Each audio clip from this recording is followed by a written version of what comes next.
আজকের এই পর্বে আমরা একটা দারুণ গল্প নিয়ে আলোচনা করব। এমন একটা গল্প যা আমাদের ভাবতে বাধ্য করবে যে আমরা যা দেখি তা কি আসলেই সত্যি, নাকি আমাদের ধারণাগুলো কি খুব সহজেই বদলে দেওয়া যায়। এই কথাটা কিন্তু খুব গভীর। মানে একটা মিথ্যাকে যদি বারবার বিভিন্ন দিক থেকে বলা হয় তাহলে একসময় সেটাকেই সত্যি বলে মনে হতে শুরু করে। চলুন এই ব্যাপারটা একটা গল্পের মাধ্যমে বোঝার চেষ্টা করি। তো আমরা একটা প্রাচীন গল্পের সাহায্য নেব। এই গল্পটা আমাদের দেখাবে কিভাবে একটা সাধারণ মিথ্যা বারবার বলার ফলে একটা অকাট্য সত্যের রূপ নিতে পারে। এর পেছনের মনস্তত্ত্বটা কিন্তু বেশ মজার। আমাদের গল্পের প্রধান চরিত্র হলেন একজন ব্রাহ্মণ, আর তার সাথে আছে একটা ছাগল আর ৩ জন ধূর্ত লোক যারা একটা সুযোগের অপেক্ষায় আছে। তো গল্পটা শুরু হচ্ছে এভাবে। একজন ধার্মিক ব্রাহ্মণ একটা বড়সড় যজ্ঞ শেষ করেছেন, আর তার পারিশ্রমিক হিসাবে পেয়েছেন একটা ছাগল। বেশ ভালো কথা। তিনি তো খুশি মনে ছাগলটাকে কাঁধে তুলে বাড়ির দিকে রওনা দিলেন। কিন্তু তার এই সাধারণ বাড়ি ফেরার পথটা মোটেই সাধারণ থাকবে না, কারণ রাস্তাতেই ওত পেতে আছে কয়েকজন প্রতারক। আর মজার ব্যাপার হলো, তাদের পরিকল্পনাটা কিন্তু কোনো জোর জবরদস্তি ছিল না।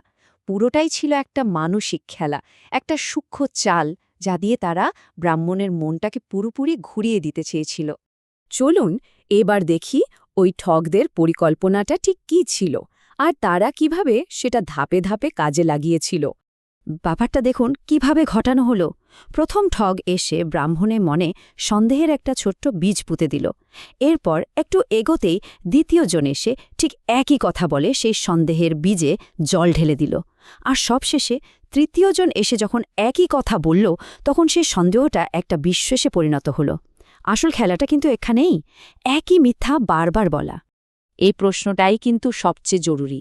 একজন জ্ঞানী ব্রাহ্মণ, যিনি নিজের চোখে দেখছেন তিনি একটা ছাগল বয়ে নিয়ে যাচ্ছেন, তিনি কেন ৩ জন অচেনা লোকের কথা বিশ্বাস করে বসলেন? চলুন এর পেছনের মনস্তত্ত্বটা একটু বোঝার চেষ্টা করি। এবার আমরা দেখব ব্রাহ্মণের মনের ভেতরে ঠিক কী চলছিল আর কেন তিনি এমন একটা সিদ্ধান্ত নিলেন যা আপাতদৃষ্টিতে খুবই অদ্ভুত মনে হয়। দেখুন, ব্রাহ্মণের মনের মধ্যে তখন একটা যুদ্ধ চলছিল। একদিকে তার নিজের চোখ, যা পরিষ্কার বলছে ওটা একটা ছাগল, আর অন্যদিকে ৩ জন ভিন্ন ভিন্ন লোকের কথা, যারা প্রত্যেকেই বলছে ওটা একটা কুকুর। এখানে শুরু হয় আসল দ্বন্দ্ব। মনোবিজ্ঞানের এর একটা খুব সুন্দর ব্যাখ্যা আছে। একে বলা হয় ইলিউশন অফ ট্রুথ এফেক্ট। মানে একটা কথা যদি আমরা বারবার শুনি, তাহলে আমাদের মস্তিষ্ক ধীরে ধীরে সেটাকে সত্যি বলে ভাবতে শুরু করে, ভালেই আমাদের কাছে তার বিরুদ্ধে প্রমাণ থাকুক না কেন। ঠিক যেমনটা ব্রাহ্মণের সাথে হয়েছিল। আর এটাই ছিল ব্রাহ্মণের সবচেয়ে বড় ভুল। ভাবুন একবার, তিনি নিজের চোখকে আর বিশ্বাসই করলেন না। কয়েকজন অচেনা লোকের কথায় প্রভাবিত হয়ে গেলেন। মানে নিজে একবার ভালো করে ছাগলটার দিকে তাকিয়ে দেখার চেষ্টাও করলেন না। সোজা কথায় তিনি নিজের বিচারবুদ্ধিটা পুরোপুরি অন্যের হাতে তুলে দিয়েছিলেন। এই প্রাচীন গল্পটা কিন্তু শুধু একটা গল্প নয়, এর মধ্যে একটা শিক্ষা লুকিয়ে আছে, যা আজকের দিনেও এই তথ্যের যুগেও আমাদের জন্য ভীষণভাবে প্রাসঙ্গিক। গল্পের মূল শিক্ষাটা আবার ফিরে এলো। এটা আমাদের খুব স্পষ্টভাবে মনে করিয়ে দেয় যে মানুষের মনকে প্রভাবিত করা কতটা সহজ, যদি একটা মিথ্যেকে বারবার সত্যের মতো করে পরিবেশন করা যায়।